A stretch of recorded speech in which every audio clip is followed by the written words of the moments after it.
여러분 안녕하십니까? 우리 모두 이렇게 건강한 얼굴로 서로 대할 수 있게 도와주신 하나님께 먼저 감사를 드립니다. 또 이러한 모습으로 우리가 모두 하늘에 가서 만나야 되리라고 믿습니다. 우리 모두 거기 함께 가시겠죠? 예. 오늘 우리 제목이 이번 그 주제에서 보면은 비밀의 영광이다라고 하는 그러한 비밀, 영광, 영광의 소망 이런 얘기로 쭉 나와 있습니다.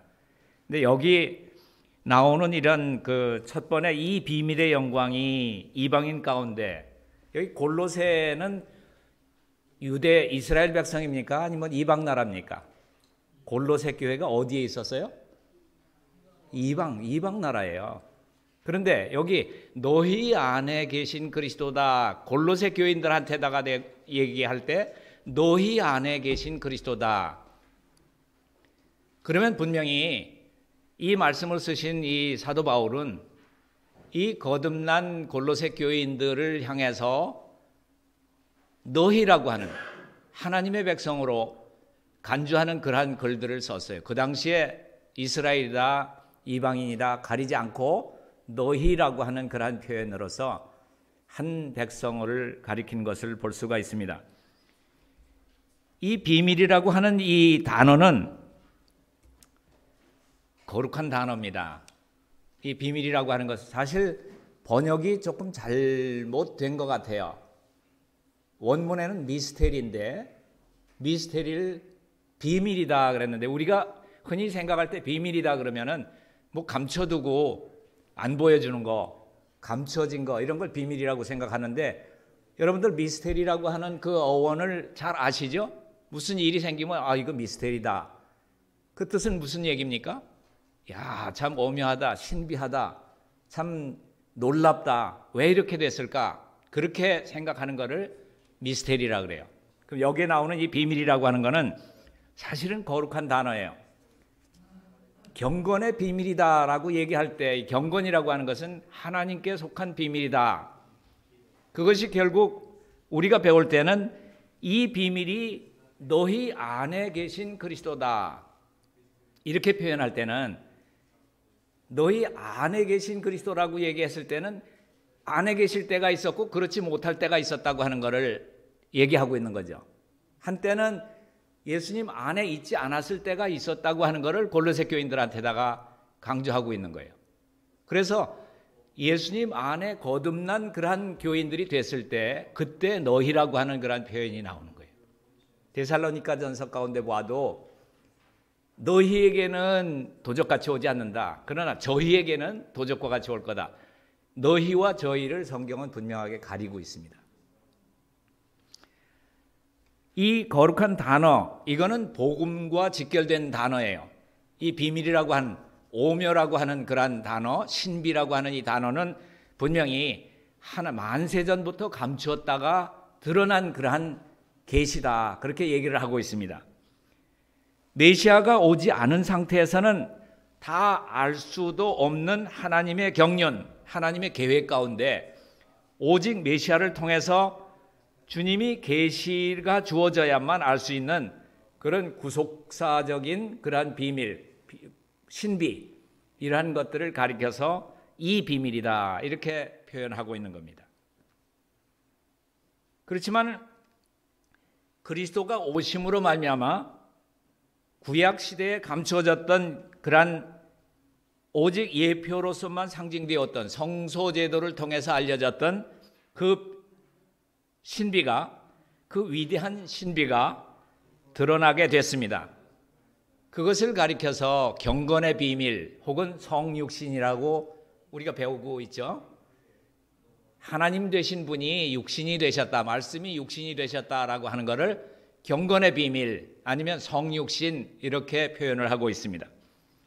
그렇기 때문에 신약 성경에서 이 신비라고 하는 것은 사도들이 받은 그리스도의 계시를 통해서 드러난 진리고 또 주의 계시에 의해서 드러난 내용으로서 우리는 그 신비를, 그 비밀을 믿고 의지하고 살아가는 그러한 그리스도인들입니다. 그럼에도 불구하고 이 비밀은, 이러한 신비는 하나님께 속한 신비입니다. 경건의 비밀이라고 하는 그런 뜻입니다. 그리스도에 대해서는 우리가 다 알 수가 없습니다. 여러분에게 나눠드린 그런 인쇄물 가운데, 성경 가운데서 성경을 쓴 40명의 저자들이 예수님을 어떻게 묘사했는가? 그들은 예수님을 오실 예수님으로 보았고, 또 그 당시에 모세로부터 시작해서, 모세는 창세기에 천지를 창조하신 여호와 하나님이라고 하는 그러한 분으로서 이 구속의 계획의 그 신비를 드러냈습니다. 그리고 또 49장 10절 가운데 보면은, 창세기 49장 10절에 보면은 실로가 오시기까지 그랬는데, 실로라고 하는 뜻은 무슨 뜻인가 하면은 안식을 주는 자, 평화를 만드는 자, 피스메이커죠. 예, 평화를 만드는 자, 또 안식을 주는 자, 그런 의미가 실로라고 하는 이름 가운데 들어 있습니다. 그리고 출애굽기에는 모세가 다시 뭐라고 얘기를 했는가 하면은, 이스라엘 백성들이 물을 때, 하나님이 어떤 분이냐고 물을 때 뭐라고 대답해야 하느냐 그러니까 하나님께서 뭐라고 대답을 하세요? 스스로 있는 자다, 그렇게 표현합니다. 여러분 여기 앉아 계신 분 중에서 누가 나는 스스로 있는 자다라고 말할 수 있는 사람이 있습니까? 난 그냥 저절로 생겨서 엄마 아버지도 몰라, 그렇게 얘기할 사람이 아무도 없습니다. 모든 만물이 그렇지만은 그 만물을 만드시고 인간을 창조하신 하나님께서만이 하실 수 있는 나는 스스로 있는 자다, 그렇게 표현을 했습니다. 레위기의 제사 제도를 얘기하면서는 대제사장이라고 표현을 하고 있습니다. 대제사장이라고 하는 말은 우리가 쉬운 말로 표현하면 큰 변호사다, 그런 뜻입니다. 큰 변호사, 위대한 변호사다. 그리고 히브리 3장 1절 가운데 보면은 대제사장이신 그리스도 예수라고 하는 것을 신약 성경에서 증명을 하고 있습니다. 민수기 가운데 보면은 야곱에게서 한 별이 나오고, 이 한 별이 나온다고, 야곱에게서 나올 한 별을 연구하던 사람들이 누굽니까? 예수님을 만났던 그 이방인들이 누굽니까? 동방박사들이에요. 이 한 구절 때문에 그 페르시아라고 하는 그 지역에서부터 그 예수님을 만나러, 왕을 만나기 위해서, 이스라엘의 왕이 나신 곳이 어디냐, 그렇게 질문을 하는 거 보면 분명히 그들은 알아봤습니다. 여기 나오는 한 별이라고 하는 것은 한 왕이다, 이스라엘의 왕이 올 거다라고 하는 것을 그들이 기다렸고 그렇게 찾아왔던 것입니다. 그리고 이스라엘의 한 홀이 일어나겠다. 민수기 24장 가운데 나온 말씀대로 보면은 한 홀이다 그러는 거는 왕이 잡는, 허락하는 그 막대기를 갖다가, 금홀을 갖다가 얘기할 때 보면 그것은 왕이라고 하는 것을 상징하는 것입니다. 모세는 신명기에 다시 뭐라고 얘기를 하는가 하면, 나와 같은 선지자 하나가 앞으로 올 텐데 너희는 저의 말을 들어라, 그의 말을 들을지어라. 그래서 오시는 예수님에 대해서 선지자라고 하는 그러한 신비한 그러한 대답을 했어요. 자, 예수님의 직책 가운데 제일 첫 번째 직책이 선지자의 직책이에요. 그리고 이 모든 일들이, 직책이 끝나면은 이어받는 직책이 하늘로 올라가시면서 뭐가 되셨어요? 하늘 성소에 가시면서 대제사장이 되셨어요. 또 이 직책이 끝나면은 이 땅에 다시 오실 때는 무슨 직책을 가지고 오시나요? 왕이라고 하는 이 세 직책을 예수님께서는 한 몸에 가지고 계셨어요. 예수님이 베들레헴에 태어나실 때에 그분은 유대인의 왕이 아닌가요? 또 십자가의 그 팻말에 빌라도가 적어준 글 가운데 보면은 유대인의 왕이라고 하는 그러한 표현을 하지 않았나요? 그러면 그때 예수님이 이스라엘의, 유대의 왕으로 오신 건가요? 철장으로 다스릴 그런 통치하는 왕으로 오신 건 아니잖아요?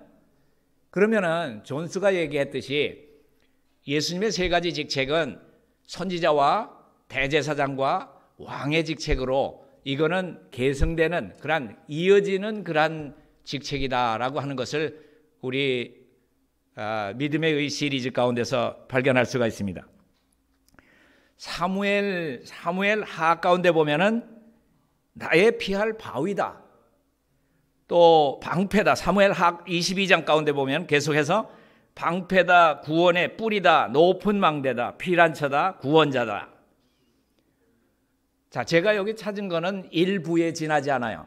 66권의 책 가운데서 예수님의 그 신비스러운 이름들을 이렇게도 표현했구나라고 하는 것을 찾다가 보니까 이 정도 찾았는데, 여러분들은 집에 돌아가셔서 66권 가운데서 더 많은 이름들, 더 신비스러운 이름들을 찾으실 줄 믿습니다.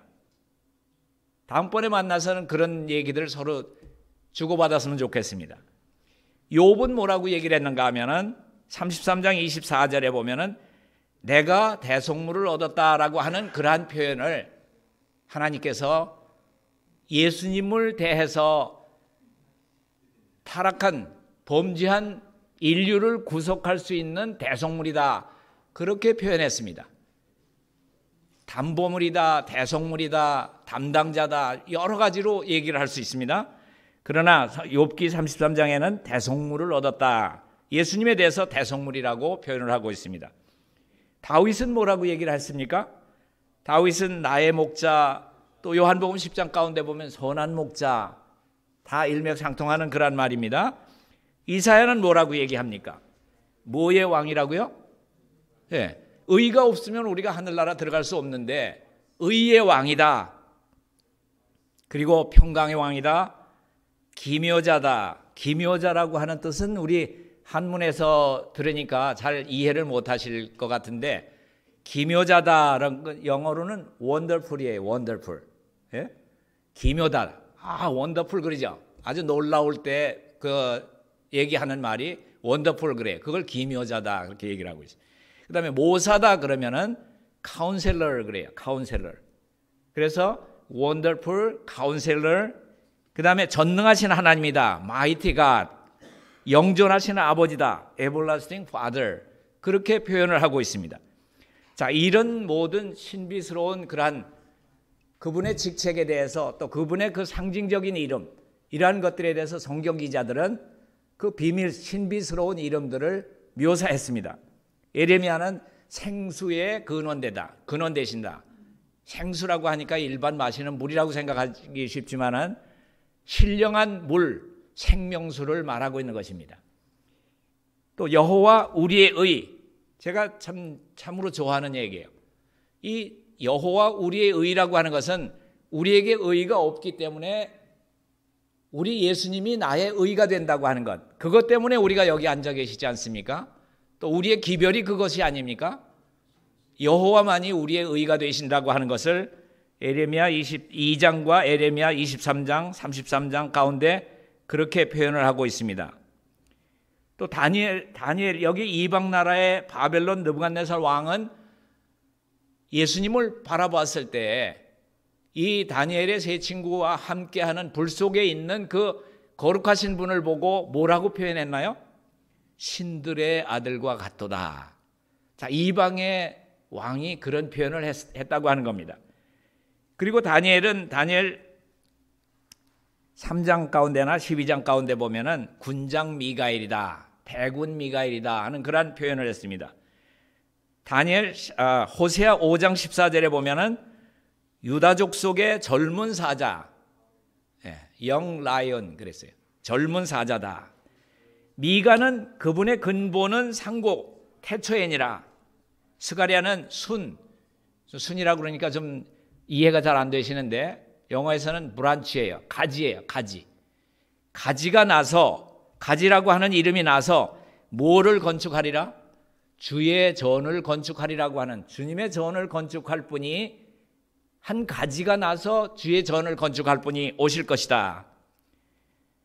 자, 우리가 하늘에 가면은 지금 이 땅에서도 마찬가지지만 우리 몸을 성전 삼아서 예수님께서 들어오시기를 원하시는 것이 그분의 소원이에요. 또 우리가 하늘에 가면은 하늘에서 성소를, 성 안에 성전을 볼 수가 없었는데 그 이유는 뭐라고요? 왜 성전이 없다고요? 성 안에 어린 양이 친히 성전이 되시기 때문에 그렇다고 하는 겁니다.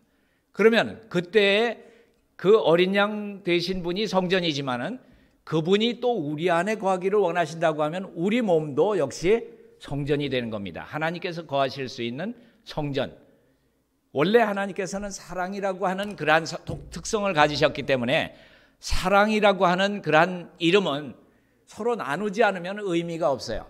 대상이 없으면 사랑이라고 하는 말이, 단어가 필요 없습니다.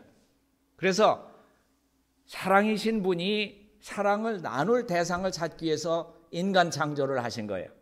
인간 창조하셔가지고 서로 마음 가운데 들어가기를 원하고, 너희가 내 안에, 내가 너희 안에. 어떤 방법으로 우리가 주님 안에 있고 또 주님이 우리 안에 거하실 수 있나요? 자, 말은 참, 너희가 내 안에 거하면 나도 너희 안에 거하리라. 요한복음 15장 4절 가운데 그런 말씀이 나오는데 7절 가운데 보면 그 대답이 나와요. 내 말이 너희 안에 거하면 내가 너희 안에 거하겠다. 그리고 그렇게 거한다고 하면은 너희가 원하는 대로 구하라. 그러면 어떻게 되리라? 이루리라. 자, 이 너희 안에, 내 안에 서로 이렇게 거한다고 하는 것이 이루어진다고 하면은 우리가 구하는 모든 것들이 다 이루어진다고 하는 겁니다. 우리 인간들에게 있어서 가장 큰 문제가 있다고 하면 무슨 문제가 있을까요? 우리 인간들에게 있어서 하늘과의 관계에서 가장 큰 문제가 있다고 하면 죄 문제예요. 죄 문제. 이 죄 문제를 해결해 주시겠다고 하는 겁니다. 마태복음에 내려와서 보면은 예수님의 이름이 어떻게 풀이가 됐습니까? 예수라고 하는 이름은 자기 백성을 저희 죄로부터 구원할 자다. 죄 중에서 구원하는 겁니까? 죄로부터입니까? 죄로부터입니다. 그냥 우리가 죄 짓고 있는데 하늘 내가 데리고 가고 싶으니까 데리고 가겠다. 그런 의미가 아니에요. 죄와 상관없는 자를 데리러 오시겠다고 하는 겁니다. 죄로부터 우리를 구원하셔서 하늘로 데려가시겠다고 하는 그런 말입니다. 말라기는 이야기할 때 만군의 주 너희의 사모하는 언약의 사자가 임할 것이다. 마태는 얘기하기를 자기 백성을 저희 죄에서 구원할 자, 혹은 임마누엘, 우리와 함께 하시는 하나님, 육신 되시는 하나님. 마가는 이야기하기를 인자는 안식일에도 주인이라. 자, 누가는 얘기하기를 위대한 의원이시다. 또 요한은 육신이 되신 분, 육신이 되신 하나님, 세상 죄를 지신 하나님의 어린 양. 요한복음 1장 41절에는 메시아, 하늘로서 내려온 산떡, 너희가 내 살을 먹고 내 피를 마시지 않으면 너희 안에 생명이 없느니라, 그렇게 표현하고 있습니다. 빌립보에서는 하나님이 그를 지극히 높이셔서 모든 무릎을 그에게 꿇게 하실 분이다, 그렇게 표현하고 있습니다. 데살로니가 전서에서는 바울은 천사장의 나팔 소리와 함께 강림하실 분이다. 참 신비스러운 얘기 아닙니까? 이런 모든 이름들이 비밀에 속하는 것입니다. 그러나 우리에게는 이것이 계시되었다고 하는 겁니다. 베드로는 오직 흠없고 점없는 어린 양, 또 산 돌, 목자장, 이런 표현을 하고 있습니다. 유다서에서는 우리로 거침이 없게 하시고 그 영광 앞에 흠이 없게 하실 분.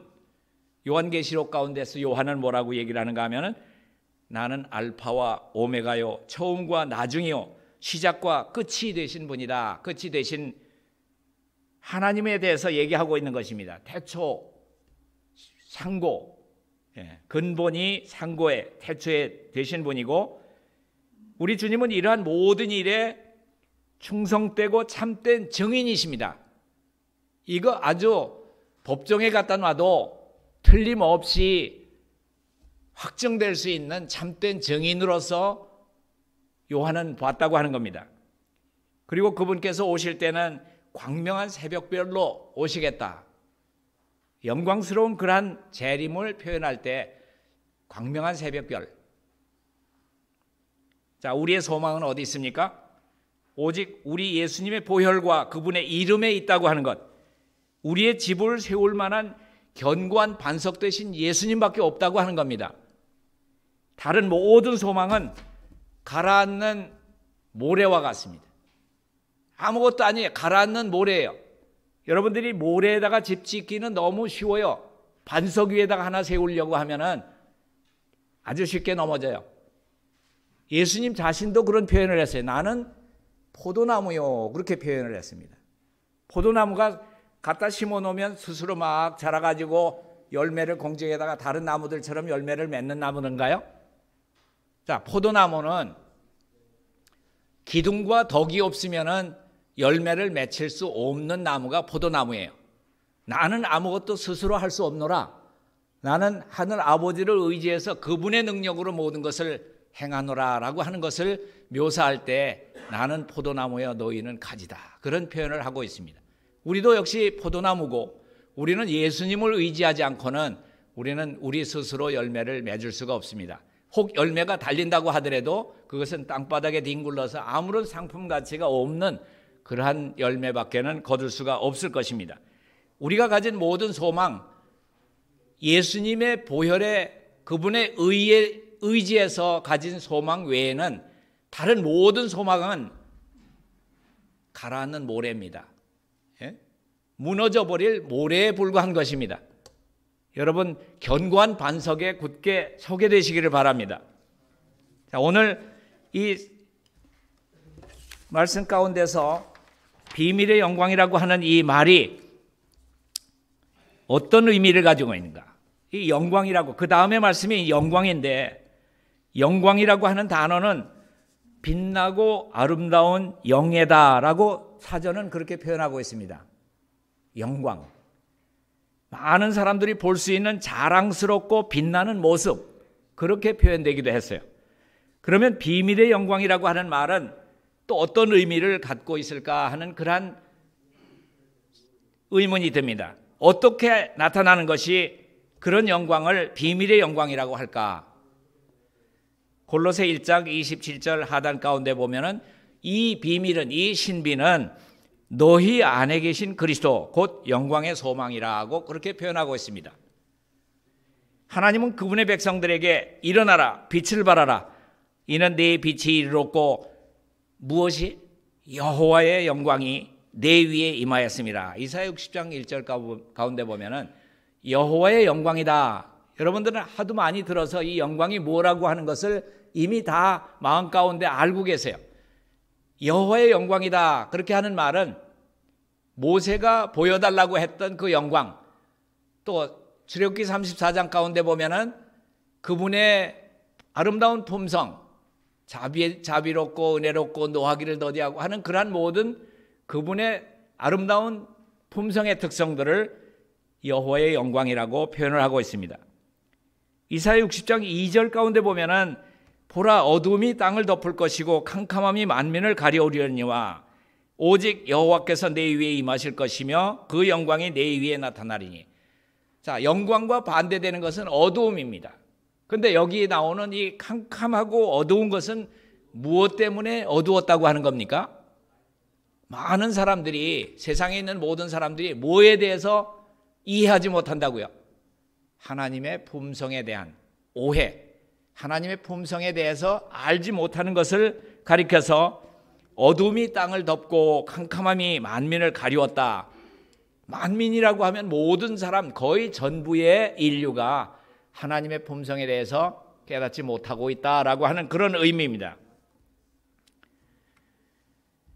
자, 그리고 이 영광은 우리 기별과 직결되고 있는데 이 영광을 받는다라고 하는 것은 여러분 성경 요한복음 7장 39절을 한번 펴보시면은 이런 말씀을 찾아볼 수가 있습니다.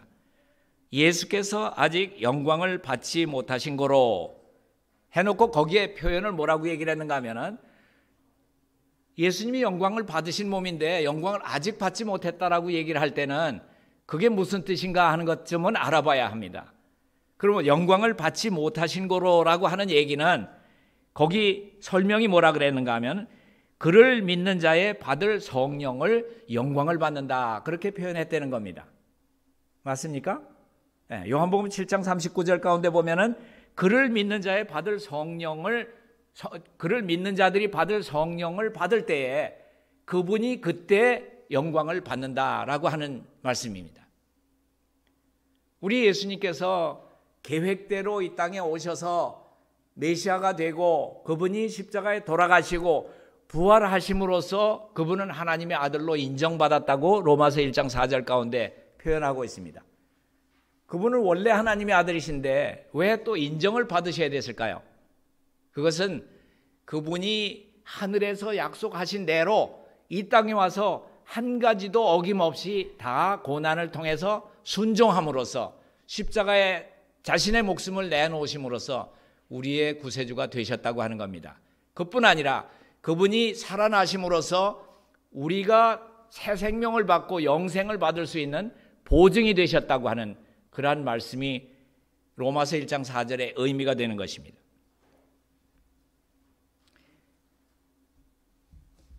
이 세상을 덮고 있는 어두움은 하나님께 대한 오해의 어둠이다.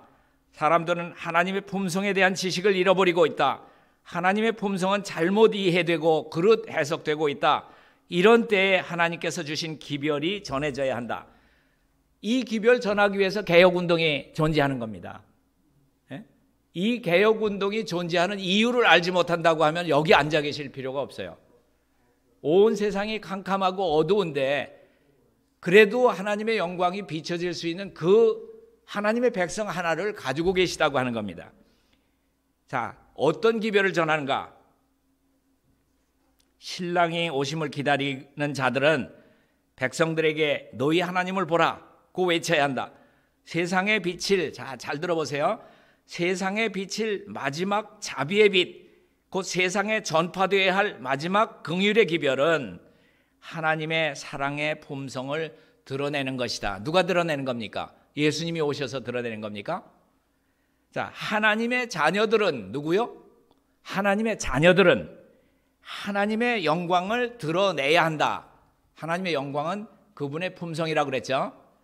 자, 그들은 저희의 생애와 품성을 통해서 무엇과 무엇을 통해서요? 우리들의 생애와 품성을 통해서 저희를 위해서 행하신 하나님의 은혜를 나타내야 한다. 이 하나님의 풍성한 은혜를 가리켜서 이 마지막 때에 우리가 기다리는 늦은 비 성령이라고 말하지 않습니까? 목사들에게 보내는 증언 506페이지부터 시작돼서 보면은 하나님의 풍성한 은혜를 가리켜서 늦은 비 성령이라고 표현하고 있습니다.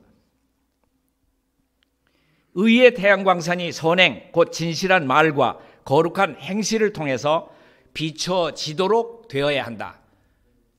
우리에게서 그런 선한 행실이 나가지 않는다고 하면은 우리는 그리스도인이 아니에요. 거듭난 그리스도인이라고 하면은 우리의 말과 행실과 생애 가운데서 하나님의 품성이 드러나야 된다고 하는 것이 개혁운동의 존재, 개혁운동이 있는 그러한 목적입니다. 아버지의 영광의 광채가 되시는 그리스도께서는 영광의 빛으로 이 세상에 오셨다. 요한복음 1장 가운데 보면은 그분은 참 세상에 온 참빛이라고 말하지 않습니까? 이 참빛을 우리는 반사하는 그러한 거울의 역할을 하는 것입니다. 그분에게 성령과 능력을 기름 붓듯 하셨음에 두루 다니시면서 착한 일을 행하셨다. 주의 성령이 내게 임하셨으니 이는 가난한 자에게 복음을 전하게 하시려고 내게 기름을 부으시고 나를 보내사 포로된 자에게 자유를, 눈먼 자에게 다시 보게 함을 전파하고 눌린 자를 자유케 하고 주의 은혜의 해를 전파하게 하려 하심이라. 그리고 마태복음 5장 가운데 보면 우리더러 세상의 빛이다, 세상의 소금이다, 그런 표현을 하고 있습니다. 너희는 세상의 빛이기 때문에 너희 빛을 사람 앞에 비추게 해서 저희로 너희 착한 행실을 보고 하늘에 계신 너희 아버지께 영광을 돌리게 하라. 자, 우리가 내 자신이 세상의 빛이다 이렇게 얘기할 수 있는 사람은 없어요. 내 안에 계신 그리스도가 세상의 참빛이다라고 하는 것을 알리는 것이 우리의 생애를 통해서 전하는 마지막 자비의 기별이라고 하는 것입니다. 우리가 마이크 들고 나가서 하거나 책을 전달하거나 팜플렛을 들고 다니거나 그것도 중요하지만은 더 중요한 것은 우리 말과 행실과 생애를 통해서 너희 하나님을 보라라고 하는 작은 예수들이 되어야 된다고 하는 그런 뜻입니다. 자, 어떻게 하면은 그리스도가 내 안에 항상 거할 수 있을까? 자, 성령을 끊임없이 받아야 된다고 얘기를 하는데 끊임없이 받는 성령은 어떤 방법으로 받는 것인가? 실물교훈 가운데는 이렇게 표현을 하고 있습니다. 우리가 마음을 그리스도께 온전히 바치면, 자, 영어 표현에서는 계속 그분 안에 우리의 마음이 거하면, 그렇게 돼 있어요. 우리의 마음이 그분 안에 계속적으로 거하면, 그거를 갖다가 여기에서는 우리 마음을 그리스도께 온전히 바치면 이렇게 해석을 한 겁니다. 그는 비와 같이, 그는 누굽니까? 예? 호세아 6장 3절에 대한 표현인데 거기 나오는 그는 여호와라고 표현되기도 하고 여기에는 그리스도라고 표현이 됩니다.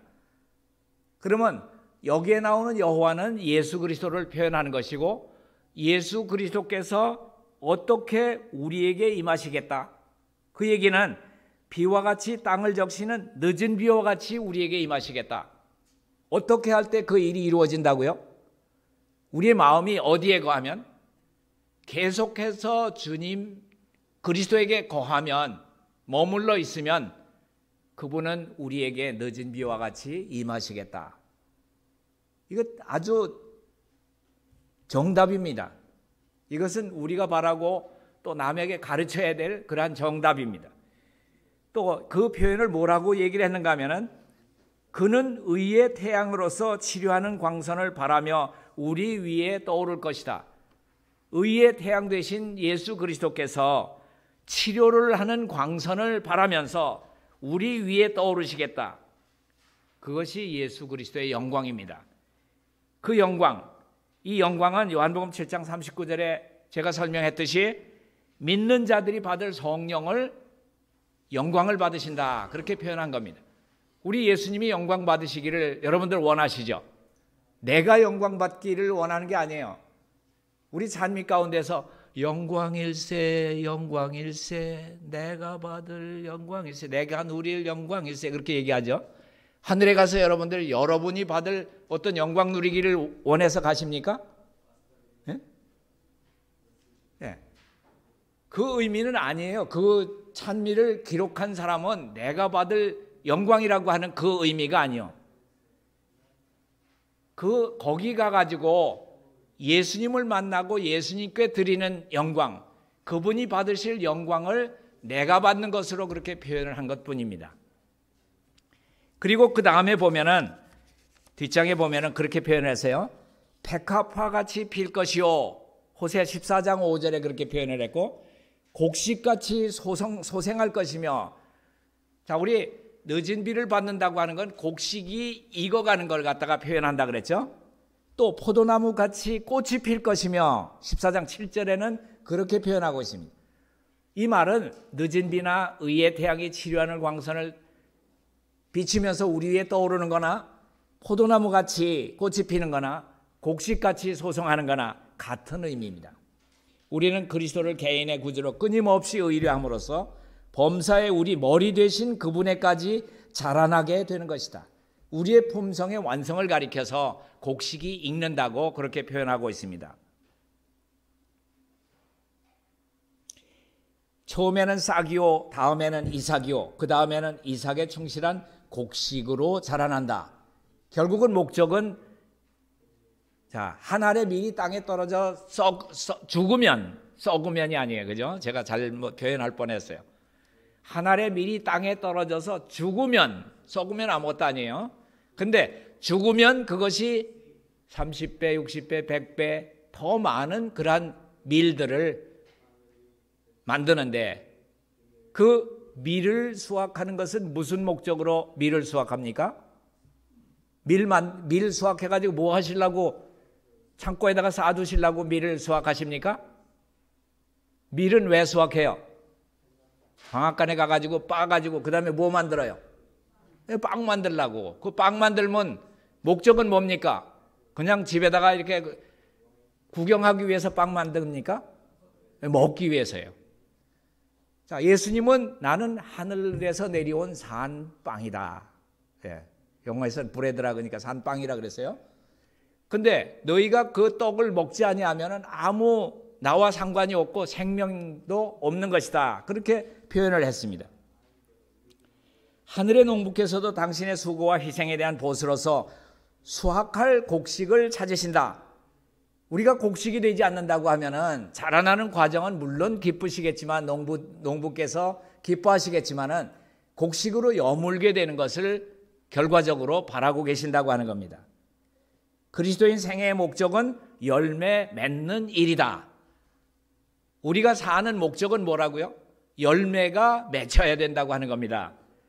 곧 믿는 사람의 마음속에 그리스도의 품성을 재현시키고 또 다른 사람에게서도 그 품성이 재현되도록 하는 것이 우리가 사는 목적이다. 실물교훈 67페이지 가운데 계속되는 말씀입니다.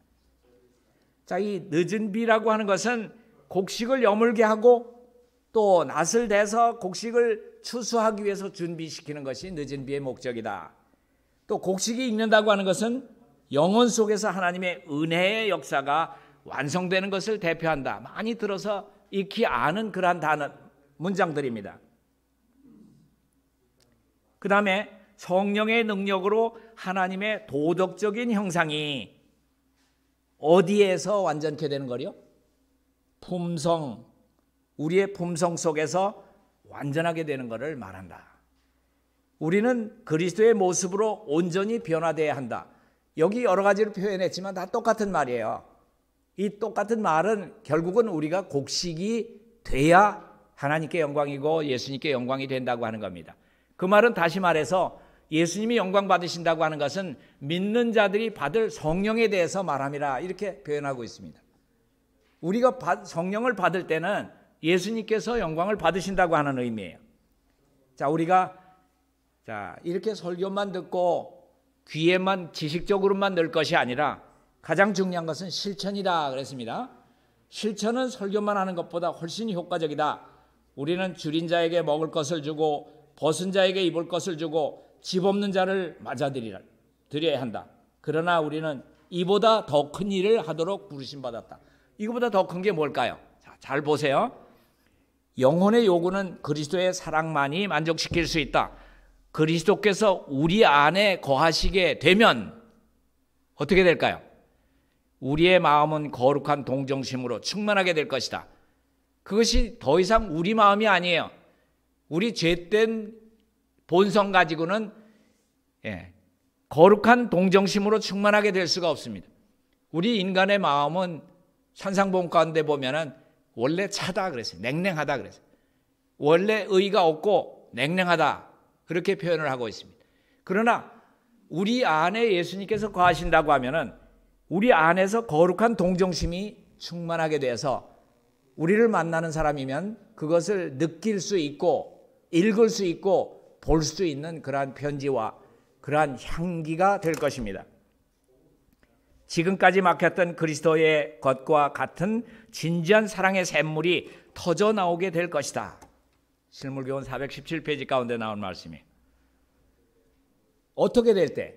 요한복음 15장 4절에 나온 것처럼 너희가 내 안에 내가 너희 안에 거할 때 내 말이 너희 안에 거하면 너희는 무엇이든지 원하는 대로 구하라. 그러면 다 이루리라 하는 그런 약속까지 받아놓은 겁니다. 자기에게 있는 빛을 따라서 사는 사람들만 더 큰 빛을 받을 수 있다. 자, 우리가 이른 빛 속에서 살고 있으면서 더 큰 은혜를 구하는데 더 큰 은혜가 무언가 하면은 더 큰 빛이라고 하는 것이 늦은 비예요.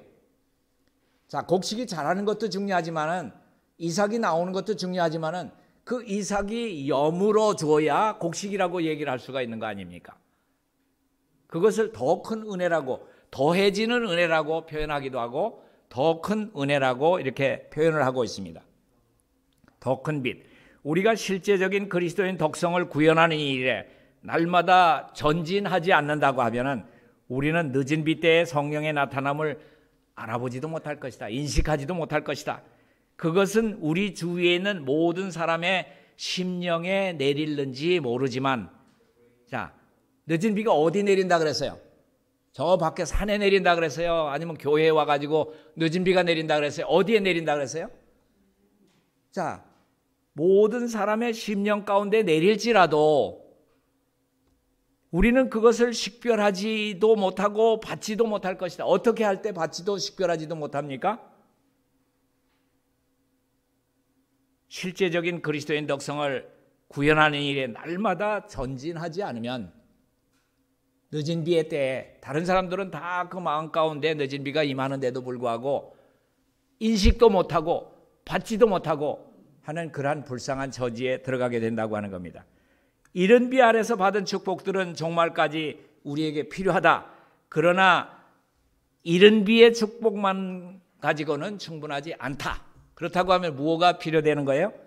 우리는 이른 비의 축복을 간직하는 한편 이삭을 내고 곡식을 여물게 하기 위해서 늦은 비가 없이는 낫으로 추수할 채비가 이루어지지 않고 뿌린 자의 수고가 헛될 것이라고 하는 사실을 잊지 말자.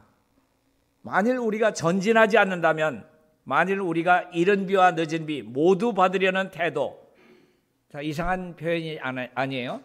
이른 비도 받아야 되고 늦은 비도 받아야 된다고 하는 이 모두 받아야 될 그 태도를 취하지 않는다면 우리가 그런 태도를 취하고 살아야 된다는 거예요. 우리는 우리의 영혼을 잃게 될 것이며 책임은 우리 자신의 문전에 놓여질 것이다. 자, 그러면 이른 비와 늦은 비가 두 다른 인격체를 말합니까? 이른 비 성령은 다른 하나님이고 또 늦은 비 성령은 또 다른 어떤 인격체입니까? 이른 비가 오순절에 내리기 시작한 이른 비가 오순절 때 120명한테 내려지고 그 다음에 그쳐졌습니까? 하늘이 이른 비를 내리는 것을 그친 적이 있습니까? 증언의 말씀 가운데 보면은 이른 비를 내리던 그 하늘은 계속 열려 있고 누구나 받기를 원하는 사람들에게 그 이른 비는 내리고 있다고 하는 겁니다. 그렇기 때문에 주님을 영접하게 되는 사람들이 이른 비를 통해서 싹이 나고 자라나는 과정이 있습니다. 그러나 늦은 비라고 하는 것은 이삭에 충실한 곡식이 되게 하기 위해서 마무리되는 그러한 하나님의 은혜를 가리켜서 늦은 비라고 표현하고 있습니다. 이 두 가지를 다 받아야 된다. 그런 태도를 취하지 않는다고 하면 책임은 우리한테 있는 것이다. 마지막으로 실물교훈 38페이지 가운데 말씀이 상당히 중요한 말씀이니까 다 함께 보시기 바랍니다. 자, 함께 읽고 끝내겠습니다. 자, 이 페이지 하나님의 모든 명령과 거기서부터 함께 읽도록 하겠습니다.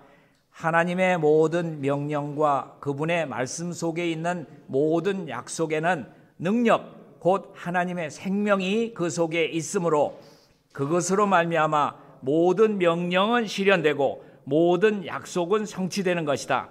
하나님의 말씀을 믿음으로 받아들이는 자는 실제로 하나님의 생명과 품성을 받는 것이다. 믿음으로 마음속에 썩지 아니할 말씀의 씨를 받아들이면 반드시 하나님의 품성과 생명이 그 사람의 생애 속에 실현될 것이다. 얼마나 참 중요한 말씀입니까? 우리가 받기를 원하는 하나님의 생명, 하나님의 품성, 이거 아닙니까? 우리가 가장 받기를 원하는 것이 하늘나라에 가가지고 금면류관 받는 거, 그리고 금 검은 거 받는 거, 그겁니까? 아니에요. 하나님의 생명. 요한복음 3장 16절에 믿는 자에게 주어질 영생과 또 그분의 의와 그분의 나라에 가서 우리가 거한다고 하는 것처럼 우리 믿는 바의 목적이 없습니다. 믿는 자들에게 주어질 영생이라고 하는 것은 성경의 청사진이에요. 요한복음 3장 16절 니고데모에게 전해줬던 그 기별이야말로 온 세상 사람들이 성경 한 구절만 가지고도 구원받을 수 있는 성경절이 있다고 하면은 요한복음 3장 16절, 그 외에도 많은 절수들을 통해서도 구원받을 수 있겠지만은 누구나 어린 아이들까지 외울 수 있는 성경절 그 자체에는 그 의미가 있습니다. 왜 그렇게 유명해졌는가? 그것은 성경절 하나만 가지고도 충분히 구원받을 수 있는 그러한 구속의 구원의 청사진이 되기 때문에 그 말씀이 그렇게 중요한 겁니다. 오늘 우리에게 주어진 이러한 모든 말씀들, 이 구속사적인 이러한 모든 비밀, 이 영광, 이러한 모든 것들을 여러분께서 잘 기억하시고 또 여러분들에게 내준 이 숙제, 성경의 저자들이 예수님을 어떤 분으로 묘사했는가, 어떻게 신비한 분으로 예수님이 오시기 전이나 예수님이 오신 후에 그들을 예수님을 바라보고 어떤 표현을 했는가 하는 것을 여러분이 성경을 읽을 때마다 체크를 하시고 기록을 하시고 제가 찾은 여기 27가지 말고 그 외에 66권이니까 그 이상 더 발견하실 수 있으리라고 생각합니다. 자, 오늘 우리가 비밀의 영광에 대해서 공부했지만은 금요일 아침에는 이 영광의 소망이라고 하는 그러한 제목을 통해서 우리가 더 깊이 그리스도를 알아가게 되시기를 바라면서 또 우리 생애 가운데서 우리의 하나님에 대한 그러한 영광을 다 드러내게 되시는 여러분과 제가 되기를 바라면서 말씀을 마치겠습니다.